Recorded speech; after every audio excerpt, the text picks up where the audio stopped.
ಒಂದು ವಿಚಾರ ಈ ಸಂದರ್ಭದಲ್ಲಿ ಹೇಳಲಿಕ್ಕೆ ಬಯಸ್ತೇನೆ. ನಾನು 10-11 ತಿಂಗಳಾಯ್ತು ಮಂತ್ರಿಯಾಗಿ. ಯಾವ್ದಾದ್ರು ಒಂದು ತಾಲೂಕಿಗೆ ಹೋಗಿ 100 ಕೋಟಿ ರೂಪಾಯಿ ವೆಚ್ಚದ ಕಾಮಗಾರಿಯನ್ನ ಪ್ರಾರಂಭ ಮಾಡುವಂತದ್ದು ಯಾವ್ದಾದ್ರು ಇತ್ತು ಅಂದ್ರೆ ಇದು ಬಂಗಾರಪೇಟೆಯಿಂದ ಪ್ರಾರಂಭ ಮಾಡಿದ್ದೇವೆ. ಇವತ್ತು ಏನು 220 KV ಸ್ಟೇಷನ್ ಇಲ್ಲಿ ಆಗ್ಬೇಕು ಅಂತೇಳಿ ಪ್ರಾರಂಭ ಮಾಡಿದ್ದೇವೆ. ಇದಕ್ಕೆ ಸುಮಾರು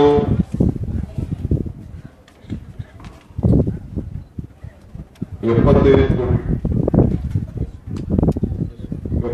ಕೋಟಿ ಜಮೀನಲ್ಲಿ ಸ್ಟೇಷನ್ ಆಗ್ತದೆ.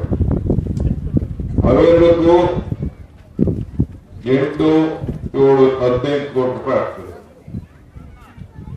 ಸೊ ಹೀಗೆ 100 ಕೋಟಿ ರೂಪಾಯಿ ಅಷ್ಟು ಹಣವನ್ನ ಖರ್ಚು ಮಾಡ್ತೇವೆ. ಇದು ಈಗಾಗಲೇ ನಮ್ಮ ಇಲಾಖೆನ ಮಂಜೂರಾತಿ ಪಡೆದಿದೆ. ಸದ್ಯದಲ್ಲೇ ಯಾರು ಕೆಲಸ ಮಾಡಬೇಕು ಅನ್ನೋದು ತೀರ್ಮಾನ ಮಾಡಬೇಕಾಗಿದೆ. ಇದನ್ನ ಶೀಘ್ರದಲ್ಲೇ ಕೆಲಸ ಪ್ರಾರಂಭ ಮಾಡಲಿಕ್ಕೆ ನಾವೆಲ್ಲ ಕಾರ್ಯಕ್ರಮವನ್ನ ರೂಪಿಸ್ತೇವೆ.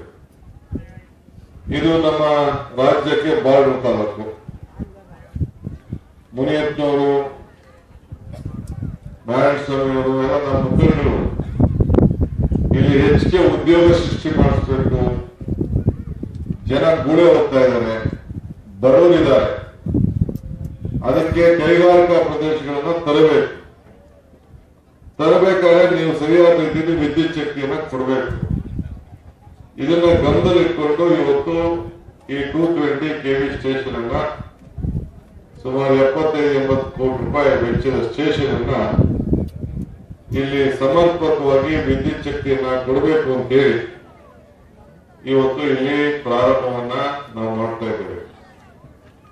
ನಮ್ಮ ರಾಜ್ಯದಲ್ಲಿ ಕೈಗಾರಿಕಾ ಪ್ರದೇಶಕ್ಕೆ, ಕಮರ್ಷಿಯಲ್, ಇಂಡಸ್ಟ್ರಿಯಲ್ಗೆ ನಾನು ಎಲ್ಲ ರಾಜ್ಯದವರು ಕೂಡ ಬೇಕಾದ್ರೆ ನಾನು ಆಹ್ವಾನ ಮಾಡಲಿಕ್ಕೆ ಬದ್ಧನಾಗಿದ್ದೇನೆ.